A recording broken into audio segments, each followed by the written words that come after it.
New ఇయర్కి cake కావాలా? ఇప్పుడే మీ దగ్గరున్న కేఎస్ బేకర్ స్టోర్స్కి వెళ్ళి ఆర్డర్ చేయండి. Because it's not a happy new year, it's a happy new year. Teaser చూసినప్పుడు నేను అనుకున్నాను అంటే మీరు పవన్ కళ్యాణ్ గారి పోస్టర్లో పవన్ కళ్యాణ్ గారిని పెట్టి అంటే పవన్ కళ్యాణ్ గారి కోసం మీరు పవన్ కళ్యాణ్ గారి కోసం సినిమా తీస్తున్నారేమో అనిపించింది నాకు.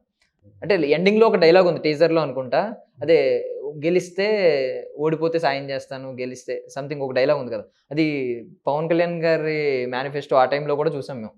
ఆయన మాటల్లో కూడా అది వచ్చింది. మేబీ ఆయన కూడా మేబీ ఇన్స్పైర్డ్ ఫ్రమ్ చెగువేరా అనుకుంటా, నాకు ఐడియా లేదు కానీ అలానే చేయడం లేదు. ఆ డైలాగ్ ఒకసారి చెప్పండి. గెలిస్తే న్యాయం చేస్తా, ఓడితే సహాయం చేస్తా.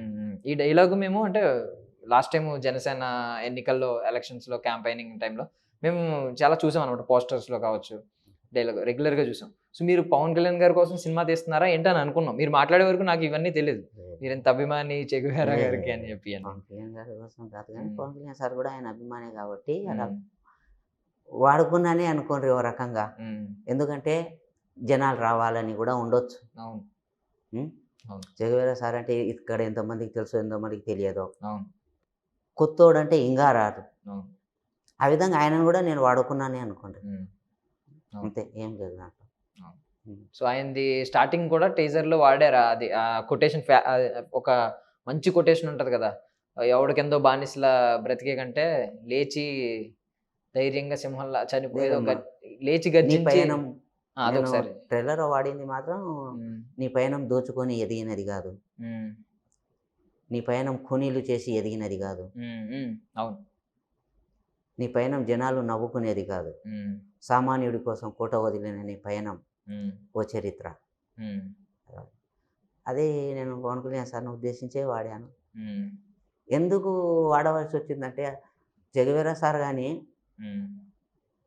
ఒక డాక్టర్ అయి ఉండి ఎన్నో పదవులు ఉండి కూడా అన్నీ వదిలేసి మళ్ళీ అడవిలో బాట పట్టిండు. ఏమీ దొరకదు అడవిలో.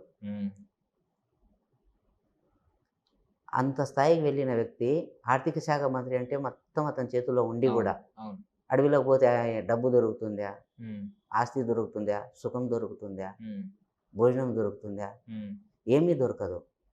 అన్నీ వదిలేసి మళ్ళీ మొదటి నుంచి ప్రపంచ దేశాలకు స్వతంత్రం తేవాలని పోరాడిండు. భలే నచ్చింది నాకు. అక్కడే కాకుండా ఎలా ఉంటాము ఇప్పుడు మనము కానీ ఒక రాష్ట్రానికి కానీ ఒక దేశానికి కానీ ఎక్కడైనా స్వతంత్రం తీసుకొస్తే హ్యాపీగా దాన్ని అనుభవిస్తూ జీవితాంతం బతుకుతాం. సాధించేసాం, అయిపోయింది. ఇంకా సాధించిన కానీ ఇదేంది కాదు కదా అని వదిలేయడం అనేది అంత ఈజీయా? అంత ఈజీ కాదు కదా. అలాంటి వ్యక్తి నాకు బాగా కనెక్ట్ అయ్యిండు. సేమ్ పవన్ కళ్యాణ్ సార్ కూడా అంత స్థాయిలో ఉండి అంత స్టార్డంలో ఉండి ఇవన్నీ కాదనుకొని మళ్ళీ ప్రజల కోసం పోరాడుతున్నాడు. మానసికంగా ఆయన ఎంత వేదన గురవుతున్నాడో చాలామందికి తెలియదు. ఇంకా చాలామందికి తెలియని విషయం ఏంటంటే పవన్ కళ్యాణ్ సారు పార్టీలో ఉండే వాళ్ళని కావచ్చు, చుట్టుపక్కల ఉండే వాళ్ళని కావచ్చు, చాలా కుటుంబాలను చూసుకుంటున్నాడు. ఆయన పార్టీలో ఉండేది అందరూ కోటీశ్వర్లు కాదు, చాలామంది బీద బిక్కాలు ఉన్నారు. వాళ్ళందరికీ చాలామందికి ఆర్థిక సాయంగా ఉన్నాడు. చాలామందికి తెలియదు. ఏంటంటే ఆయన బహిర్గతంగా చూసి అవే మాట్లాడతాం కానీ చాలా మంది పేదవాళ్ళకి టికెట్లు ఇచ్చారు. నాకు తెలిసి మన 2 తెలుగు రాష్ట్రాల్లో చాలా మానసిక క్షోభకు గురై బతుకుతున్న ఏకైక జీవి పవన్ కళ్యాణ్. అంత దాంట్లో కూడా పోరాడుతూనే ఉన్నాడు.